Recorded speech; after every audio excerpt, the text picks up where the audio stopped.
Ajo që prej vitesh ka qenë një histori e bukur dashurie u kthye në një tragjedi që tronditi Kosovën. Ardita Gashi, kur mendoi se dashuria e saj po merrte fund, mendoi të jepte fund edhe jetës së partnerit të saj, i cili kishte emigruar prej vitesh dhe kishte ardhur në Kosovë sepse donte që Bajramin ta kalonte me nënën e tij. 24 orë para se të ndodhte ngjarja e rëndë, ai ka qenë me besimtar të tjerë, ndërkohë Hoxh Berisha ka treguar: "Natën e Kadrit e kaluam së bashku deri në mëngjes, pastaj iku për të mos u takuar më kurrë me ne. Por kur po qëndronim bashk, ai më tha: "Kam ardhur në Kosovë vetëm për hir të nënës, sepse nuk dua që ajo ta kaloj Bajramin e vetme. Kam patur shumë punë, por nëna është mbi çdo gjë. Nuk e kam lënë asnjëherë që ta festoje vetëm Bajramin.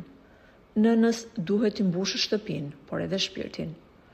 Por nëna e tij nuk e dinte se Bajrami i vitit 2026 do të ishte Bajrami i fundit që do të kalonte me të birin.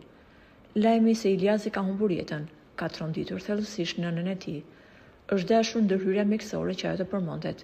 Familjarë të shumt kanë qëndruar pranë nënës së 43 vjeçarit që humbi jetën, ndërkohë që burime pranë familjes bëjnë me dije se mamaja e tij mes lotëve ka thënë: "Si të qajon ty o bir, që erdhe për mua dhe nuk të përsolla dot më në aeroport, por të përcjell për në banesën e fundit. Ti më desha aq shumë, saqë nuk doje të më lije vetëm në një ditë feste, dhe mamin të do aq shumë, sa do të donte që të ma kishte marrë jetën mua dhe ti të vazhdoje të jetoje. Lutemi që Zoti t'i jap forcë familjes që të përballojë këtë humbje të madhe dhe të papritur." Për të shprehur ngushëllimet për familjen Brahimi, mund të lini një shkrim në komentet poshtë videos. Një ngushëllim nga zemra mund të ndihmojë familjen në këto momente të vështira që po kalon. Një koment i juaj do të ishte ngushëllim për familjen që ka humbur njeriun e saj të dashur.